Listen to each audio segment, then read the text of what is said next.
Alright, once again we have Coach B and Bobby 11 here, breaking down the Schuck Group this time. Alright, we're going to start with Yakima. Yeah, the Blazing Burrows.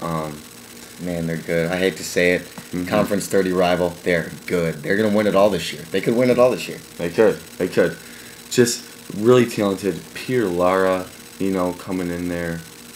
They still got Michael Valadez, Jacob Sanchez. They didn't even start Robert Burgos last year. Just lots. This team's just dirty. This Esra Valdez, everyone knows he's a great coach. He's got 20 championships under his belt in multiple leagues.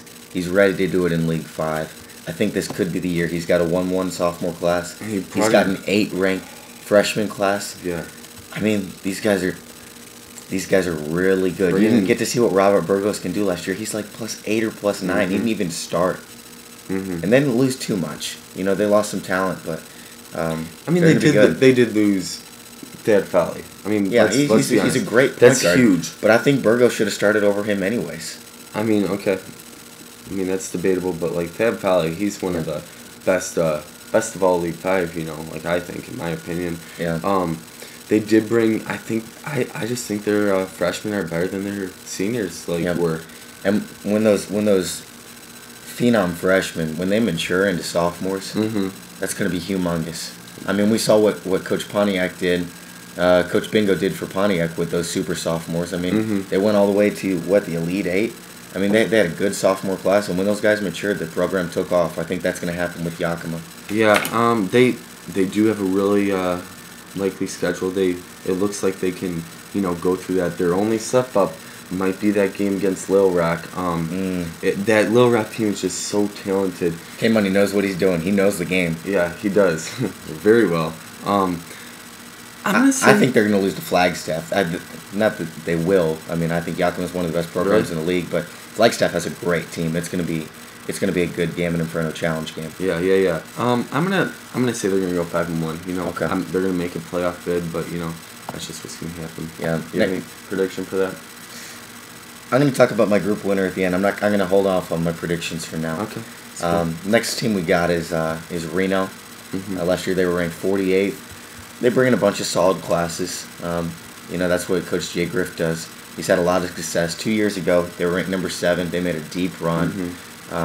They return the majority of their scoring. They lose 2 key starters, but they're going to be good again. They got 7-2 Joseph Wilcox in the middle. Yeah, but I'm looking at this team. I'm like, I really think that they're going to really struggle for scoring. They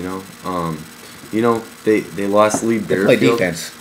You don't need to score as much when you play that kind of defense. They do play defense, but they lost Lee Bearfield, and they lost Philip Williams, their top scorer, and their third scorer. Yeah. So, and they just didn't bring in some good players, really. Yeah, their freshman class is not good. They're really going to take a hit. I mean, they have some solid upperclassmen, so they're still going to hang on. They'll be competitive in a lot of games, but they really don't have much of a chance at the Inferno playoffs. And I feel bad for them because they only got 2 spots in the NA. Yep.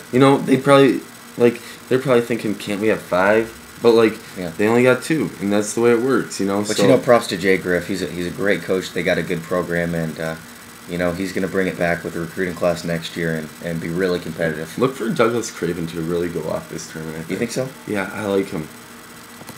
All right, next team. As you know, Little Rock just lost in the title game. To Megan C., who actually happens to be a man, which was a surprise to me. Megan C. is a great coach. I just wasn't sure. Yeah. But interesting story. He kind of explained it. Yeah. That, it was his niece. He took over the team.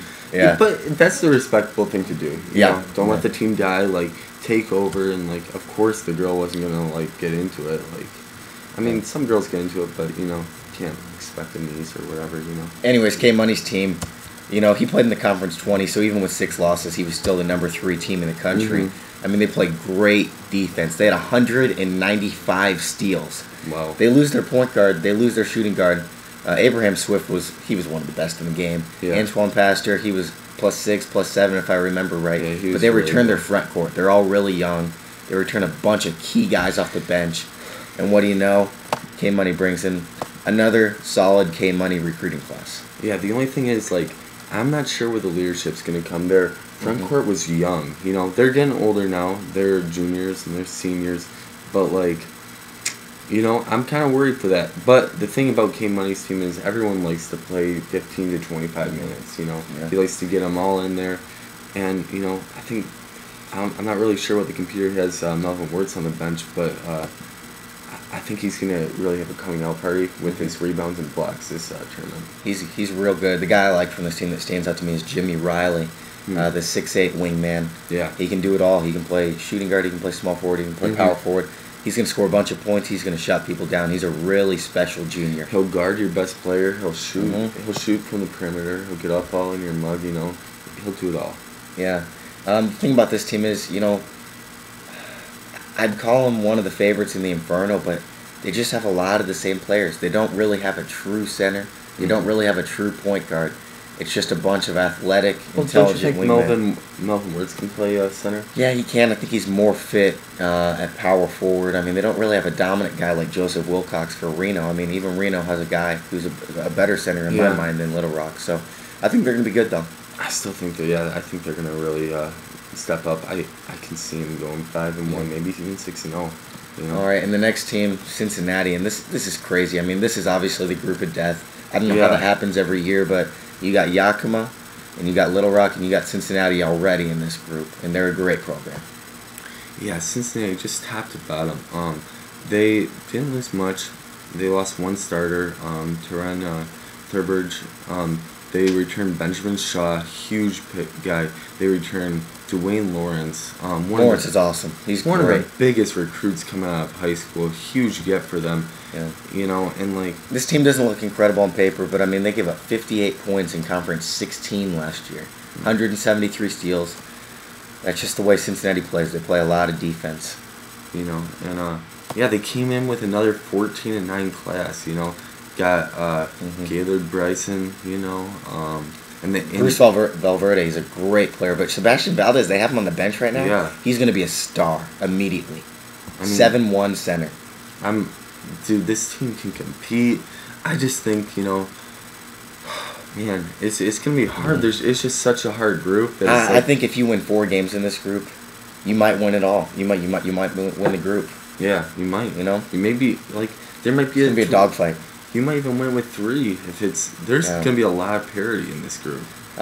Fort Myers, I think they're overmatched in this group. I mean, they were ranked 64 last year. As we know, 54 NC-PAC, has a couple championships. He's a really good coach. He's a small program, so it's a little bit harder on the recruiting trail, but you know he's got a good sophomore and junior class. The freshman he brought in, not so great, but I'm sure he'll make them role players. He's a good coach. Yeah, and you know what? What I see in this team is like, you know what? They play in Conference 13. You know they're going to be tested. Like this team has been through the grinds of every week playing. You know, Shreveport, Athens. You know, all those teams over there. Like Evansville, I could go on, but you know, like what I see is like this year Jesus Perry, he's a senior, like, and the guy knows how to play defense, and the guy knows how to rebound. He can really rebound. He's gonna be tough. Nick Phillips is a good counterpart in the front court. My favorite player on this team is Van Hawkins. He was a really prized recruit out of high school last year. 6'6" swingman. Can really score. I think he's going to kick the game up another notch. But here's the thing. This team returns all 5 starters. Yep, they sure do. And, like, if I had to pick a team... They can beat anyone. They could beat Yakima. They could beat Cincinnati on any given night. I'd say they might be the weakest team in this group, but... I mean... But, like, they return all 5 starters, so it's like... They could still win it, you know? Like, that's the cool thing about this group. So, yeah. Who do you said you'd wait till the end for predictions, so who do you got? You know... I think Little Rock and Yakima are going to beat up on each other, and Cincinnati's going to beat up on each other. But, man, I just really like Cincinnati. Their front court is disgusting. Wow. I have them advancing out of this group, and Yakima going home sad because of point differential, because they have that hard Gambit Inferno Challenge game in Little Rock. You know, he's just going to miss the scoring of some of their guys that left. I got Cincinnati in a close one. Yeah, man, I was really digging Little Rock last year in that run. They were just on fire at the end. Yeah, they were a fun team. But they're losing their guards. They're losing their scoring, and what I think is, you know, it comes down to, Yakima is just the most talented team. I'm going to take them. You know, I think they're good, and I think Yeah, I'm gonna take Yakima. Who's your group MVP? That's just such a good question. I'm gonna have to go with Peter Lara. Peter Lara. Yep, he's my guy too. You know, like the guy, he played really well as a freshman. He was freshman at Conference 30, the best freshman. And that's a really tough conference. That's saying something. He's an unbelievable recruit. He's 6'9", +7". He's a good player. But the thing is, he's a sophomore now. Like, he says, he's like, you know what? Like, this team is, like, we have a 1-1 sophomore class. I need to take leadership. It's his team. He's a sophomore, but it's his team.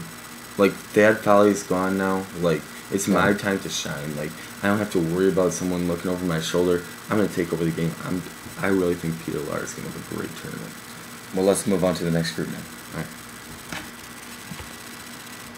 That's pretty good. You okay, Ben?